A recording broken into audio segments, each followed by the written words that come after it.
Welcome to our second week of dealing with what I had learned from the faith community within the Indian community as I was Bishop of the Oklahoma Indian Missionary Conference for 8 years. I want to be clear again, this is not sharing what the Indians taught me, for the Indians are short on teaching. Uh, but they're long on storytelling. And from storytelling and my experience of living with them uh, is what I share. Not what the Indians believe, but what I believe and what I learned from that faith community. Now, one of the jokes that are made of the Indian lifestyle is that they live by Indian time. This is in reference that by the clock, the Indians often start late, or sometimes they don't start at all. It might be meal time, it might be meeting time, it might be worship time, or travel time, but it's often referred to in a very disparaging way as Indian time. A predecessor of mine shared that with me that his greatest frustration in working with the Indian community was Indian time. His response to this characteristic of their lifestyle was that Indian time represented resistance to authority, laziness, carelessness, etc., etc. But my experience was just the opposite. My response was that Indian time represented sensitivity, awareness, and appropriateness. Indian time for me was refreshing and a source of satisfaction. Instead of being annoyed, I experienced joy. And I think one of the reasons for this was, well, twofold, I guess. But first of all, it was the experience I had in studying the Greek language under Professor Bowman. And he continually pointed out in our study the relevance of the Greek language in describing how we live today. And we studied, for instance, the difference between two Greek words, kairos, Kairos, and chronos, Chronos. Now, both are translated time in English, but in Greek they are not synonyms, but distinctly different. Chronos means measured time, ticking time, clock time. Kairos means opportune time, time to seize an opportunity. And Professor Bowman shared with us that our life is governed by the clock. As a consequence, oftentimes, Kairos time, opportunities are missed. For the first time in 1996, when Karen and I began our journey with the Indians, I was introduced to the community who live by Kairos, opportune time, and rather than ticking time by the clock. Now, it's sort of interesting because meetings started when everyone was ready to start.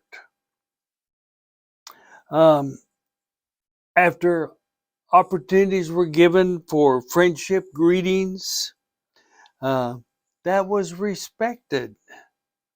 Or after delays in arrivals because of car trouble, if they knew that X and Y were coming to the meeting and they weren't there yet, they were going to wait until they got there or heard from them because they knew that they were coming. Meals began when those who were preparing the meals were ready to serve. Sometimes that was late, but oftentimes it was early. If you were supposed to break at noon for a meal, they might say at 11:30 it's time to eat, because that was the opportune time when those who were serving were ready to serve. Worship started after everyone arrived, and they knew who was always there. And if somebody that was always there hadn't arrived yet, they waited, especially for those who walked.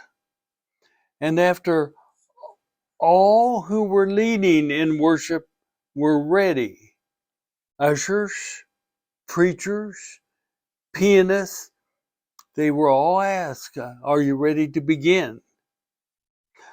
I learned it was okay for me to say, I need a few more minutes. For leaders to be ready was more important than the clock.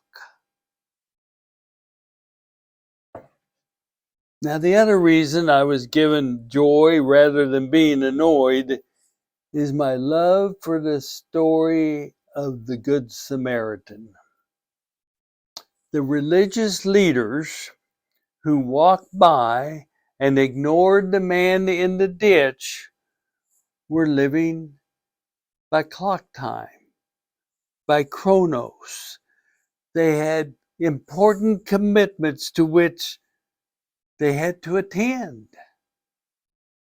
The Good Samaritan lived by kairos time, opportune time, willing to be interrupted, seizing the opportunity to respond, willing to be interrupted. Time and time and time again, I watched as Indians willingly were interrupted, seizing the opportunity to respond and care. For if they lived by the clock, they would ignore the opportune time to care and respond. You see, for these two reasons, while I learned from Professor Bowman and while I learned about how they lived as the Good Samaritan, willing to be interrupted, I learned to embrace Indian time, for it became, for me, the right time. One of my fond story of this living by the right time was attending a worship with Karen in an Indian congregation.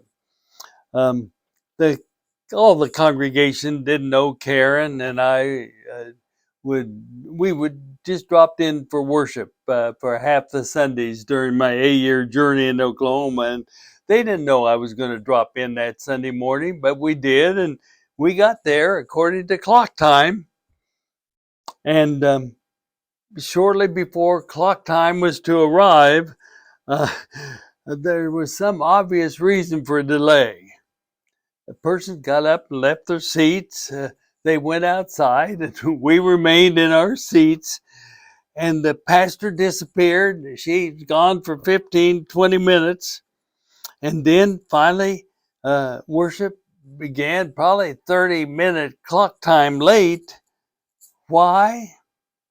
Well, two members of the congregation who were going to pick up a friend to come to worship discovered when they dropped by his home that he had fallen off the wagon of sobriety the night before.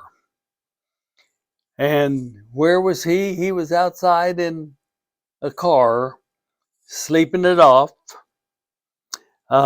They had made arrangements for him to go to a treatment center that afternoon, and then they came into their seats for worship to begin. a faith community governed by Kairos, opportune time, not Chronos, by the clock. Yeah, Indian time for me, I discovered in my journey of faith, is the right time. Commitment to measured, ticking clock time often has caused me to miss the opportunity to serve. For the sake of Chronos, I often have missed Kairos. And then in the community, I discovered, no. Never miss Kairos for the sake of Chronos.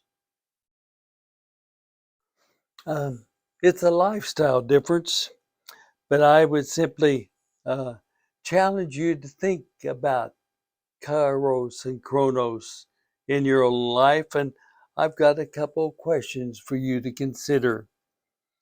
First of all, what are your personal experiences of choosing to live by Kairos time rather than Chronos time, and vice versa? And secondly, what are your experiences of congregations living by Kairos time rather than Chronos time, and vice versa? Thank you for listening. We'll look forward to our conversation together.